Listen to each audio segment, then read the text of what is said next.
know what? The second best thing about being a photographer is getting to drive the digger.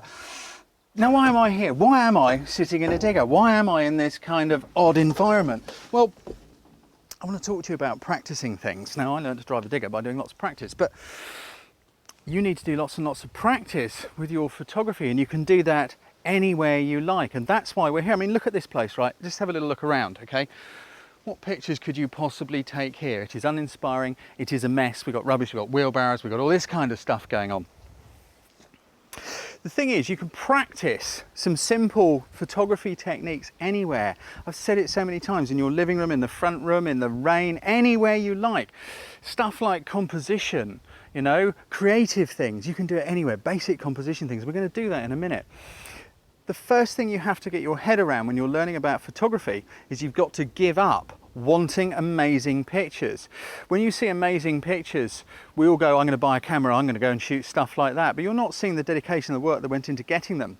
I was talking to my friend Bella West only last week actually about her fellowship. She has fellowship to the Master Photographers Association. She also got a fellowship to the British Institute of Professional Photographers. That's a massive achievement, and people look at her panel of pictures and they go, wow, isn't Bella West great? And she is great. But what you don't see when you look at the pictures in her panels is that it took her 6 years to produce, what, a couple of dozen pictures for her panels. 6 years work went into that. She failed her fellowships twice. She had to change direction and alter the whole project on many occasions, and had many nights staying up, staying awake, crying, tears, all that kind of stuff, thinking about giving up. That is why. Now, you can't just go and buy a camera and do that immediately. Now, okay, that's an extreme example, but I just want to show you that by practicing and a bit of dedication, you can practice this stuff anywhere. That's why we're here. I'm going to go and grab a camera, show you what I'm on about. He's really lost it this time.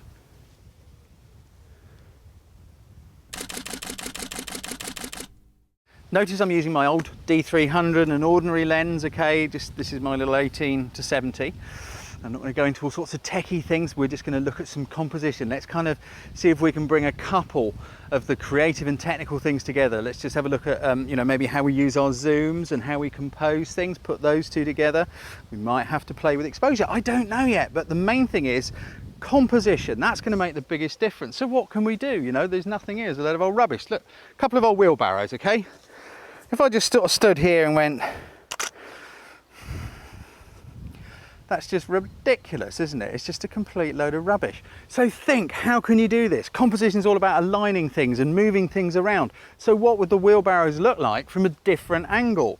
You know, I'm using a wide lens. I've got 18mm on this, so let's maybe get down here and see. Okay, it looks different. It's still not very interesting, but I'd say it's got a little bit more interesting. What if we got a bit closer, get the wheelbarrows to fill the frame a bit more? This is what I mean about practicing.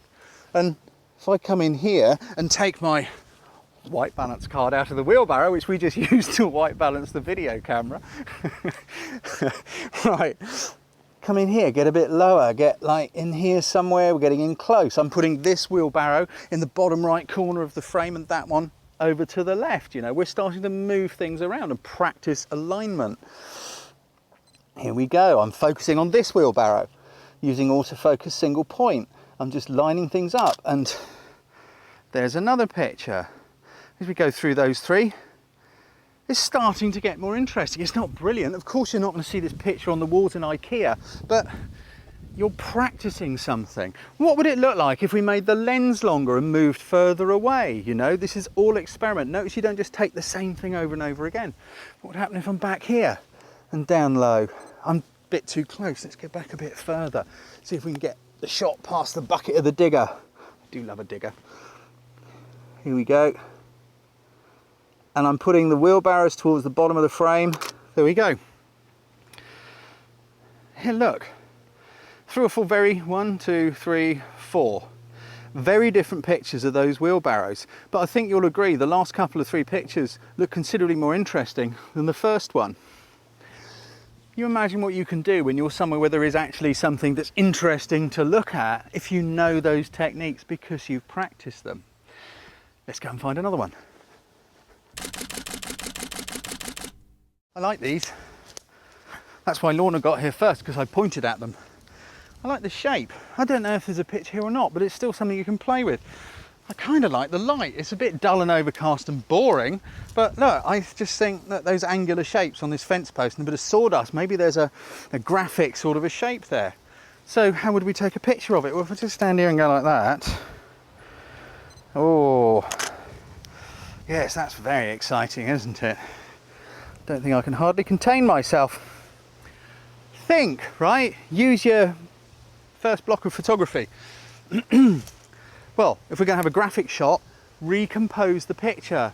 How would we do that? Well, by moving and shifting the camera around. So let's bend my knees a bit and see if I can get close. Put these near the bottom of the composition and that running up through the middle. Let's see what happens. And just kind of focus on the post. It's almost like a inverted CND symbol. That looks really rubbish, doesn't it? How can we change it? That bright band of light running through the back is just kind of a mess. Now you learn from your mistakes by looking at it and going, no, that doesn't work, that's a mess, that's distracting from the posts. Well, how could we lose them? We could go somewhere else, obviously, but how about doing something technical to assist your creativity? Let's make the lens a bit longer. You know, guys, you've seen all this stuff in my free videos. So let's make the lens a bit longer and try and compose the same shot, because with a longer lens, what have we got? Come on, hands up, I want to hear you shouting. Here we go. Okay, so let's take it from here. You see, we've got much the same picture, but you see how that bright bit in the background has disappeared. This is all good learning. This is learning how to link your creative brain with your technical know-how, you know. This is learning how to use your brushes. What would it be like if we turned the shot the other way? Everyone seems to want to hold their camera like this when they're beginning. How about if you go like that? Or like that, in my case. Okay, let's go a little closer and try it again. It is... That's a bit better. When you flick between them, it seems to suit the shape better, I think, when it's, you know, vertical that way up. It's not a great picture, but you've just practiced a technique. I'm sure there's more you can do. Cups lying on the lawn. They're exciting, aren't they? So I mean, if I just stand there and go like that, and even have a dog's paw in there, it's just kind of a mess, isn't it? You know, think, how could you compose that? Now, I don't know if Brush of the dog's going to stay there, but what would happen if we got down low, you know? It's really tempting to just take a picture of the dog on the lawn with the cups like that. Well, how dull's that, eh? How about if we got down to dog level and said, hello, Brush, and hope he doesn't do that. Stop it, I don't want to kiss you. Your awful breath. Anyway, okay, well, that's the end of that one. Thought we might get a dog shot. We might still. But look at these cups. So taking a picture of them from above, that just doesn't work, does it? So how about getting down onto cup level and getting in a bit closer? We don't really want, I'll do it from here, we don't really want, I don't think, bits of car and a bit of dog in the background, do we? How could we lose that? Think, you know, use your creative juices and link it into the technical a little bit. Well, we can make the lens a bit longer, so the field of view is narrower, and we've lost the dog. Oh, look, he's pulling a face now. I can't help it. Sorry, I've got to just kind of... Nah, it's not going to work. Sorry, I got sidetracked. Sorry, viewers. Make the focal length a bit longer and focus in on the cups lying on the grass. Now, it's not the most exciting picture of cups lying on the lawn, but when you go back to the first picture, here with two dog paws, well, I don't know, both actually have merits. But you see what I mean by changing different things. Let's say we don't want the dog in there at all. We want to kind of look across the cups maybe. Well, how about, you may have to move, Lorna. I'm going to come around here. Let's change the angle. That's what composition's all about. Let's change the background. Let's change the angle. Let's stay down low and practice. Try something differently. I'm going to keep the lens fairly short. What are we on? I'm not. I'm going to have it at 50. This is what I mean also about it doesn't matter what your focal length is. It's the one that works, that makes the picture look nice. That's all you need. So here we go. And there you go, he's just got the cups on the lawn, and it's not a bad little picture. It's just, you know, different. It's practice. That's the key to all these things. You know, you just kind of go like, I don't know, that. It just doesn't work, does it? Now, I haven't banged on about exposure and all that kind of stuff because I just wanted to show you a way to practice something. Don't try and practice everything all at once. Don't try and bite off more than you can chew.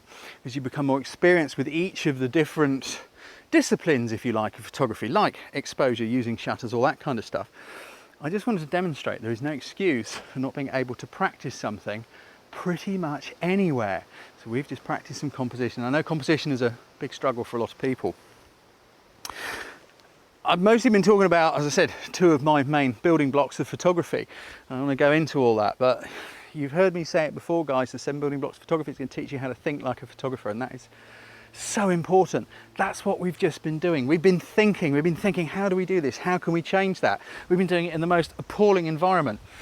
What would it be like if you had a reasonable garden? You know, what would it be like if you had a reasonable environment, quite a nice garden, maybe with a mowed lawn? Maybe if you had a couple of glasses of wine on the floor and you practiced with that. What would happen if you were in a nice living room near a window and you put something on the table and you practice different angles and moving it around in the light? You'd start to get these techniques and see what a difference it makes. And as you practice it, it becomes second nature. And then those amazing pictures you want become byproducts of knowing what you're doing. They magically materialize all on their own. But you don't need to necessarily upgrade your camera. You possibly need to upgrade your photographer. Anyway, speaking of environments, I suppose I'd better leg it before the people that own that digger and this house come back. See ya! Subscribe to our YouTube channel to be notified each time we upload one of our cool photography videos, or for more great photo tips, workshops and training, come and see us at our website, photographycourses.biz.